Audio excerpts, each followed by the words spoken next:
Yes, my name's Tom Woolbright. As you know, we're primarily, the revenue that we get is from the sales taxes. And previously, the budget for the state of Nevada was over $8 billion. There's been over $3 billion cut. It's a little over $5 billion now. Let's say that you're elected as lieutenant governor, and for whatever reason, the governor's incapacitated, and you need to step into the position. And we continue to have this downward spiral, and they have to basically lop off another additional $1 billion. So far, the legislation has done the easy stuff. They've brought the rainy day fund. They have reallocated taxes from the local governments, and they've charged some additional fees. Those were the easy things. Now times are getting tough. If you are elected as the governor, would you raise taxes, cut services, a combination of both, please? I would not raise taxes. In fact, I signed the taxpayers' pledge not to raise taxes if elected. I would find other creative solutions to raise the money line item by line item, but definitely not cutting primary services or education. We have to stay within the budget. We have to balance the budget as a state, unlike the federal government. So we would have, the options are either to cut services or to raise taxes, or the third one, I guess, would be to bring new revenues and new creative ways of doing that. And I believe we need to provide essential services, whether special education, also public safety, infrastructure, medical, the basic medical services. So we've got a lot of things. We've got those things that we've got to provide in order to continue to be in the society that we are, and we can't get behind some of the other places that do that. But we will have to look at the revenue reform. If we're not able to cut to the point of being able to cover our budget and balance our budget, then we are going to have to have companies contribute their fair share into the budget so that we can provide the basic services. Nobody's going to want to have unpaved road or half of the teaching staff to the double amount of students. We're going to have to take care of the basic services. In order to do that as a state, we're not going to be, I don't advocate being like California, but there are some other models like Colorado perhaps that has a revenue structure where they take care of those services and have everybody contribute their fair share to it. Okay, because we do not have a Secretary of State candidate that RSVP'd, I have been directed to go ahead and start a debate if you would like.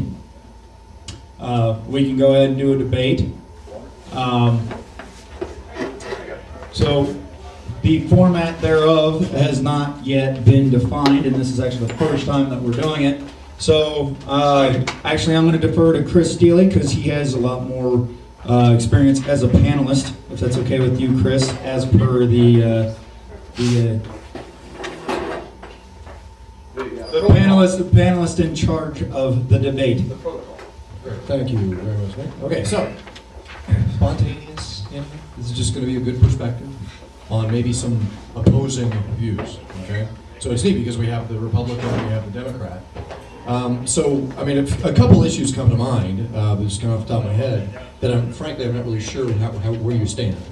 But I would like to maybe bring up a couple topics, and maybe you can give a quick thumbs up if you're for it, or thumbs down if you're against it.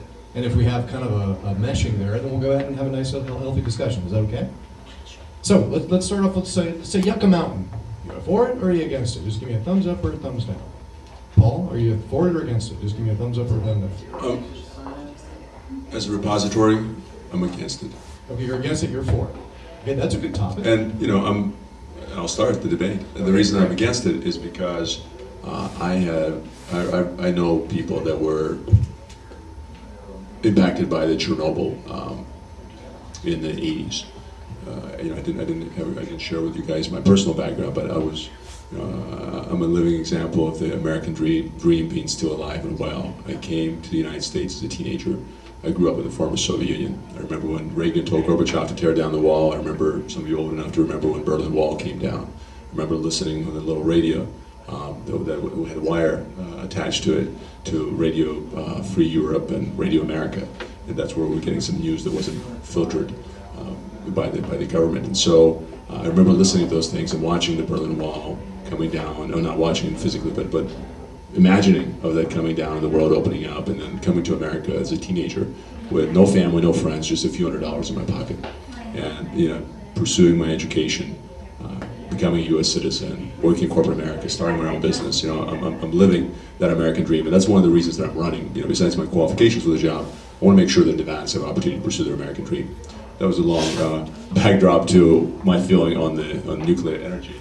It's because of, while I was still there before I came over, I remember seeing and hearing the aftermath of the Chernobyl reactor blow up, and therefore I'm not a big fan of it, especially when it's so close. I was a few time zones away and thousands of miles away, and I don't want it to be that close. It's not safe from what I know, but I'm open to being educated. Technology has changed in the last 20 years. Okay, so Paul, you're against it. Thanks for the perspective. So Barbara, why are you for it? Barbara Lee Woolen, candidate for Republican Lieutenant Governor. I am in favor of clean nuclear recycling and the many, many hundreds and thousands of jobs that it creates. And I think that there's been a lot of false propaganda created about the nuclear recycling industry. And I think that we're losing a lot of money that we could be bringing into this state by not looking toward this futuristic type of industry that we're passing on right now. And I believe that if it's substantiated that it is not detrimental to our health, then we need to welcome this industry and its money. Okay, so back over to Paul. So what is your proposed alternative to Yucca Mountain from a national perspective? From a national perspective? Yeah, because it's there because it's basically everybody around the country wants to put their waste in Nevada. And there's a good reason apparently. Again, I'm no scientist, but it's a solution to a problem. If that's not the solution, what is your proposed solution? Definitely, we don't want to be having this 100 miles away from Las Vegas. We're an industry that's dependent on tourism. We have a volcano exploding in Iceland, and all of Europe is shut down. They're now staying here in Las Vegas, which is a good thing for the industry. But do you guys know that the rates are like $600 at Venetian, and $800 at Palazzo? Palms is like $400 this week, and it's unheard of. It's because of hotels are raising the rates for all the Europeans that are stuck here and can't go back, and that's just because of the volcano exploding for a while. So needs to be a lot of research and study on nuclear. Because of my personal experience with Chernobyl, I am definitely naturally scared. It's something that if you get run over by a car, you're afraid of cars for a while. So as far as the alternative, it's clean renewable energy. It's harnessing the geothermal energy that we have here in Nevada, solar, and the wind power, and making sure that we become a leader that we should be. And this technology is already out there. Companies are already out there in Europe primarily and in Asia, and we just need to bring them here and engage them, and that's already happening. There's a recent development where a windmill manufacturing facility is going to be placed here, and up to 1,000 jobs are going to be created. So that's a way that I would prefer solving the energy problem. And also everyone driving a hybrid vehicle if possible, like I do.